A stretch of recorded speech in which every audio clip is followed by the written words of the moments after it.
Just not doing it. Let's get off the snapper.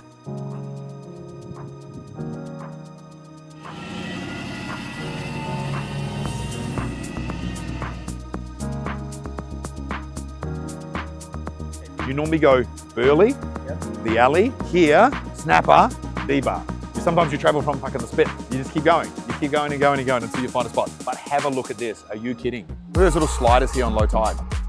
They look like the most fun you've ever seen. And I'll get my lid too to get behind the rocks and get a couple pits. Mate, I love this place. This feels like home. This is the spot. Let's get down there.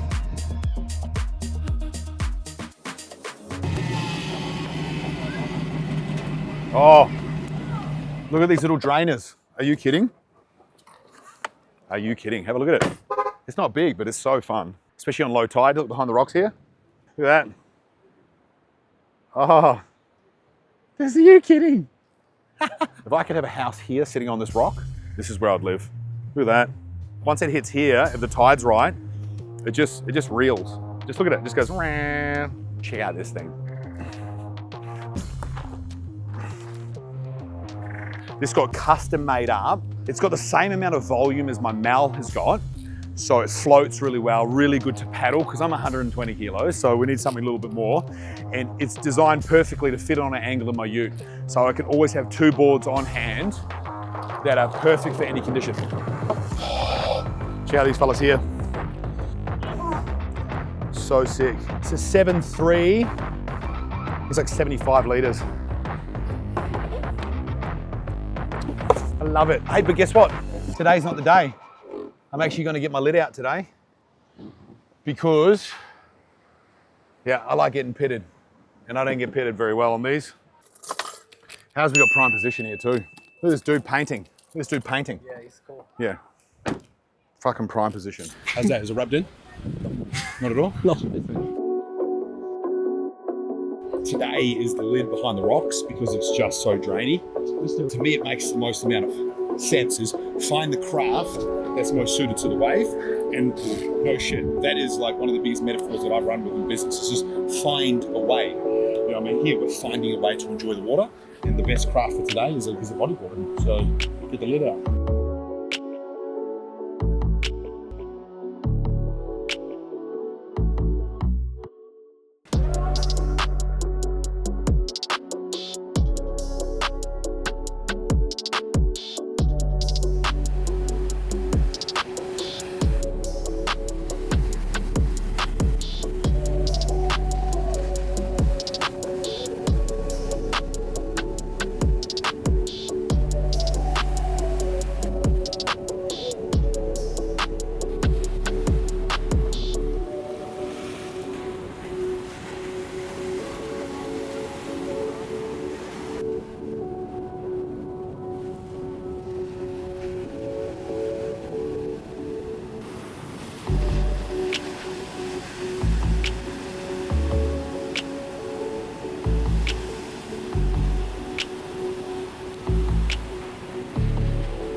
Where did he go? Oh, I'm so confused. Where did he go? Is that him? Nah.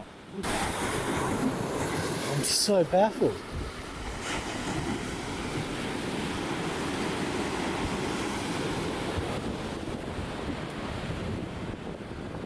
What the heck? How did he? You didn't film the wave? Well, I saw you, and I saw you go under, and I'm like, that's it. Film it. I didn't see you. You disappeared. I've been all the way through that. No. All the way. The barrel like that, the whole way along. Do you know what the craziest part about it is? There's 2 more guys bodyboarding out there. There's like 5. Okay, so Joel Parkinson, ex-world champion, and Occy, ex-world champion on bodyboards. And then one of the best bodyboarders to ever live is a guy called Mitch Rawlings. He's out there on a surfboard. No way. Yeah. It's fucking funny. You don't get this.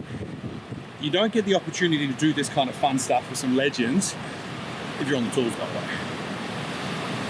If you're working for someone, you don't get to go take opportunities like this, get away with some sick crew at lunchtime. It don't get to happen. Yeah, only get it a couple more.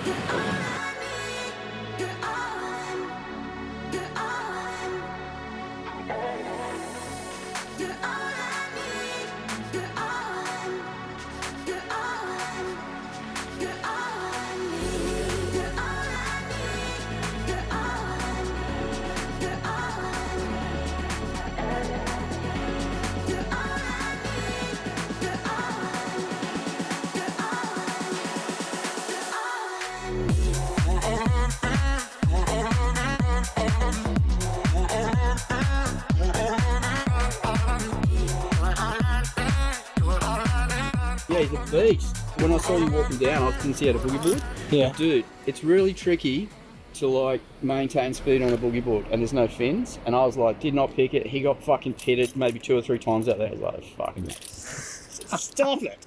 Stop it. You're making me sick. Yeah, fuck, he's a monster, dude. But he knows what he's doing, dude. Yeah. He really knows what he's doing.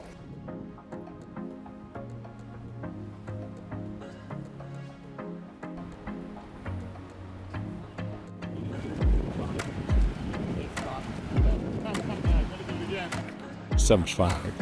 I was just talking to a guy out there in the car next to us, and he's like, "Oh yeah, there's Joel and there's Occy or whatever, and they're on boogie boards." He's like, "It's so good for the sport." Oh mate, it's unheard of. Yeah. Because no shit, it's like Occy, ex-world champ, Parko, ex-world champ, both on bodyboards. And to me, it's just about, hey, we're all enjoying the water. And when those like titans of the space are out there changing craft, it just sort of gives a beautiful note for the younger crew. It's like, hey, it doesn't matter, because there's always kind of this war of like shortboarders, bodyboarders, male riders. They're all like kind of warring against each other to a certain degree. Everyone's enjoying these waves, but there's always kind of a bit of tension. And when those older crew who are literally ex-world champions are in the water doing the thing, plus Mitch Rawlings is like, no shit, one of the best bodyboarders to ever live. Like, this is his board. I don't know. This is his board. This is his brand, and he's out there on a stand-up surf. No way. So he's the bodyboard king, and then like just. No way. So I go to him, I'm like, yeah, I'm here filming for a guy who's actually in there bodyboarding, and he's like, oh, which one? I'm like the big guy's like 120. He's like, the one with the tats. He's like, yeah. I'm like, yeah. He's like, he must have been a professional in this time or something, man. The way he got the waves, he just kept going. Yeah. I was like, shit. Oh mate, I just like, oh, do you know what's really good about being heavier is if you can navigate yourself on the board, the further forward you go, the faster and more pace you go. If it's little tiny waves, well, there's not enough inertia. But when it gets big as well, the bigger you are, then the bigger it gets, the better it is. Nice. I get to that. What's belly works? How does this guy's Painting, yeah, it's come up real nice. come up beautiful? Yeah. That big one though. That long, I lost you, man. That's one. I lost you. That's one thing. Like, you always just got to never give up. Whoever's recording, you never give up, because you just never know. Like, I've seen guys on days, and you're like, nah, not possible. And then suddenly, like 100 meters down the beach, they just go, boop, they pop out. You're like, what the fuck is happening? They have a ruptured disc in your back. You can't do anything. Can't do anything for like 12 months. Could do nothing. So I'm on the way back. But that's the thing. Like even like with these couple injuries that I've had. So it's like, yeah, I've had a couple injuries. So sometimes I couldn't stand up, but I can lie down. But I'm still in the water. Do you know what I'm saying? Got a slap tear on my shoulder, so okay, I can't hit the lip. So I come off the lip and you do like aerial maneuvers to the land, but I can do turns. Oh, Yeah. So it's all good. That's what we need to do. We need to put a colour. Are you able to? We got to just do some colours, some colourable. A colour palette. Those six images there. That's the colour palette we'll use on the website. It's kind of like natural stone, slate, sandstone. Do you know one of the best things you ever do? Headphones. Oh, stunning. You know what I did to myself? I spoke on my phone like this for ages. For ages, always just had my phone like that. And then I didn't realise after 6 months, my neck was like permanently stuck this way.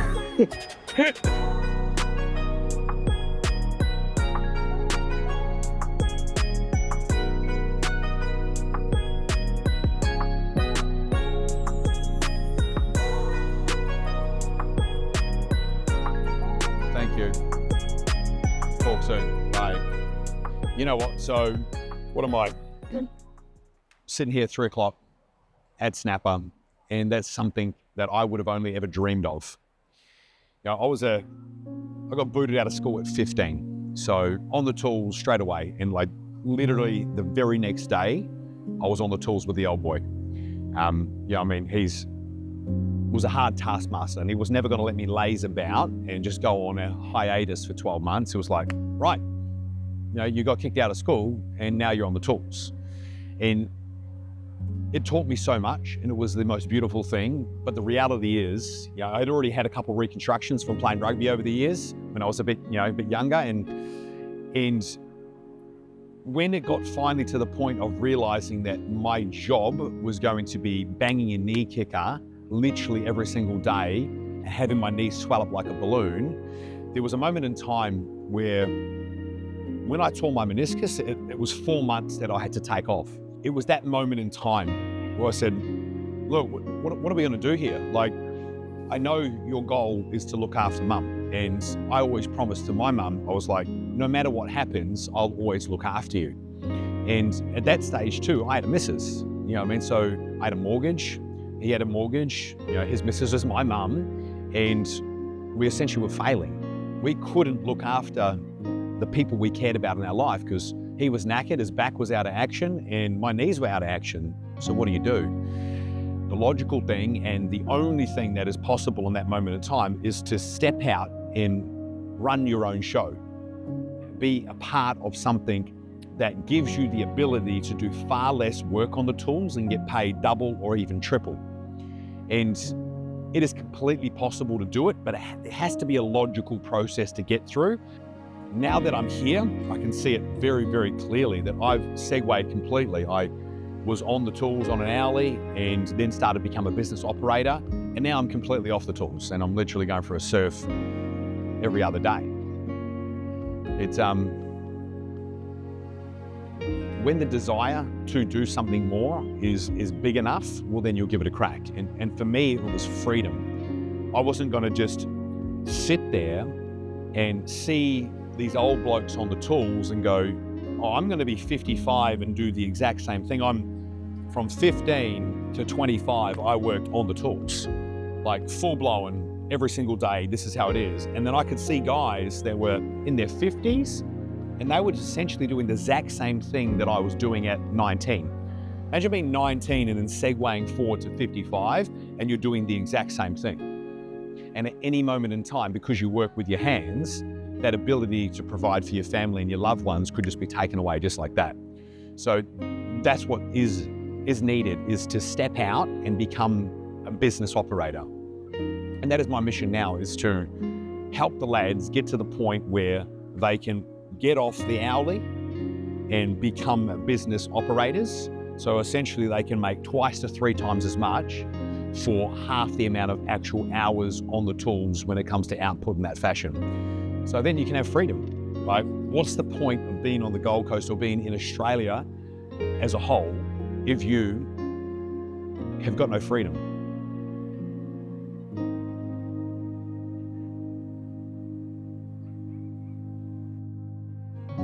Hi.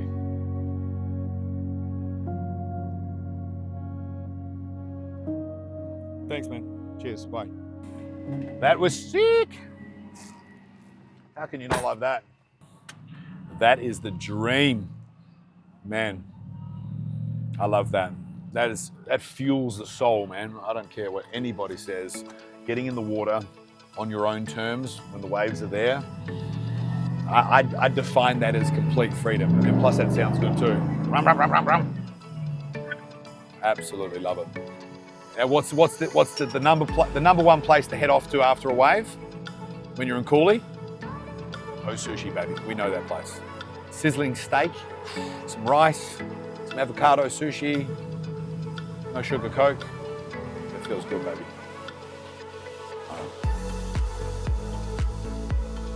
Are you kidding? It's the goods. Time for a refeed. Get it done. Oh yeah. Sizzling steak, rice, avocado sushi, and a Coke. Woo.